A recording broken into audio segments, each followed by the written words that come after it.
Alright guys, I'm just water change day. I do a 10% water change every week, regardless. I get a lot of questions asked about what I do, how I do it. So this is where I mix all my salt water. There's my RODI unit right there. As you can see, I have a hole drilled in the floor. I'll show you that in a little bit. That goes right behind my tank. There's a hose that runs down, goes into that. Pump the water downstairs. There's no, see all these jugs from back in the day, no hauling water upstairs. So this is my RO bucket that I use, my brute trash can. I use Coral Pro salt. This is my saltwater mixing container. If you look, see how clear I mixed this last night. Red Sea does a real good job of mixing the, look how clear it is. It mixes very well. I have a heater in there. All I need is just a little heater. And there's 20 gallons of salt water in it. So, if you're using Red Sea, every salt's gonna be a little different. You just need to try it out. Red Sea is 1 cup. 1 level cup. So I do, let's see, I use 10 level cups, mix the salt water to 1.025. I always mix it exactly the way I want it. I don't just, I don't say between 2.4, 2.6, or, you know what I mean? If it's a little off, if people sometimes, and I've done it in the past myself, get kind of lax and like, well, it's 1.026, whatever. It's a 20 gallon or 220 gallons of water, so it's not going to be a big deal. But doing that kind of stuff over time, not being precise, will throw your salinity off. And I'm kind of a little OCD about my salinity. I like it to stay stable at 1.025, always. So that's how I do it. So you just throw a little pump in there, some cheap pump. Let it mix. I usually let it mix overnight. With Red Sea salt, it's technically ready to use after 30 minutes. And it reaches the proper pH and everything within 30 minutes. But like I said, I just do mine the night before, so it's ready to go. So let's get this water change done. Alright, as I told you guys back there, this is where the hose comes out of the floor. We'd, like I said, drill a hole back there, goes up into the tank.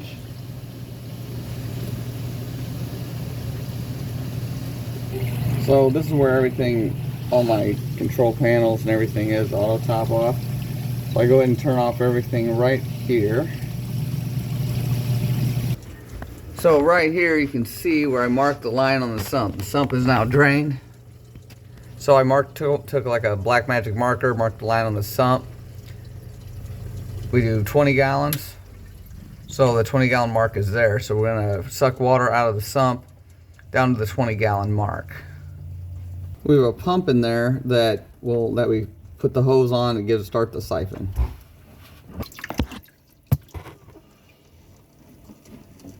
Go ahead.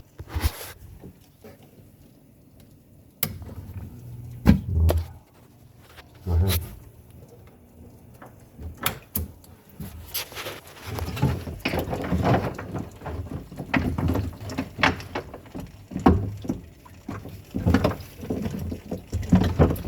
So the best thing to do is just take a hose and try to get any kind of nasty stuff you can get, any kind of gunk out of the bottom of the sump as you're doing the siphon, as you're siphoning out the sump to get your, try to clean it up a little bit.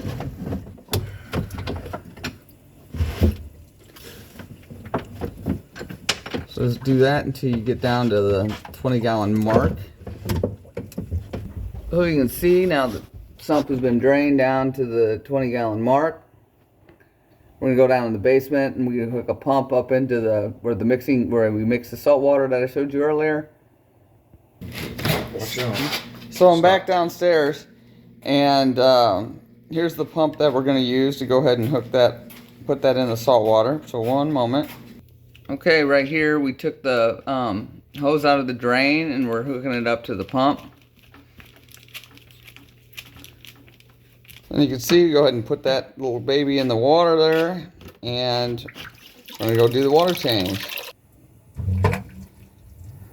And as you can see right there, water's coming out and it's filling up the sump.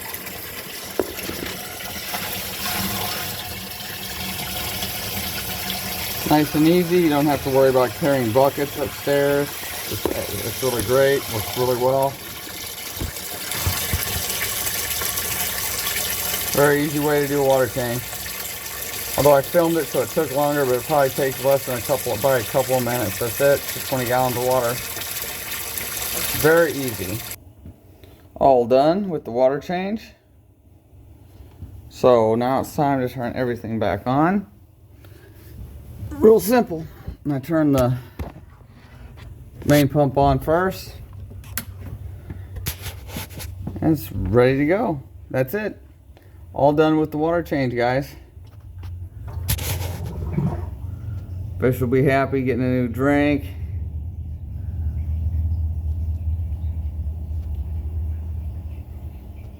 And what I like too is doing the water change from the sump. You're not disturbing anything inside the tank at all. So I like that. That's one of the things I really like when I went with got a sump later on in the hobby.